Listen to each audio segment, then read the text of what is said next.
যেটা কোনোদিনও হওয়ার ছিল না সেটাই আজ হতে হলো, কারণ কাজ ছেড়ে দিতে হলো আমাকে সেই জায়গায়। কি আর করা যাবে, কপালে এটাই ছিল।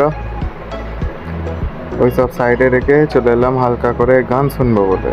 আমাদের শিব পুজো হচ্ছিল, বক্সে ঘরে আমি একা। তারপর চলে গেলাম জয়পুর ঘোরার জন্য, কিন্তু আজ সূর্য মামা অনেকটাই রেগে আছে, কি জানি কি হয়েছে তার। আমরা এদিকে এসেছি আলুর দাম জিজ্ঞাসা করতে, কিনবো বলে, কিন্তু কাউকেই দেখতে পাচ্ছি না এখানে। এ বলছে আমায় 10টা বস্তা চাপিয়ে দেখারে আমি নিয়ে চলে যাবো। তাদেরকে দেখেছো তো কত কষ্ট করছে এই রোদেতে, আর আমরা এইখানে একটুখানি এসেই আমাদের কেমন হয়ে গেলো। ওইখানে আমার তারপর কি, শোয়ার তো জায়গা নেই, গাড়িতেই সময় কাটাতে হলো। এসেছি একটা অন্য কারণে, কারণটা বলবো না তোমাদের। তারপর সন্ধ্যা আজ ঠাকুর বসান ছিল, ওখানে বহুত নাচ গান সব কিছুই করে গেছে। এ বন্ধু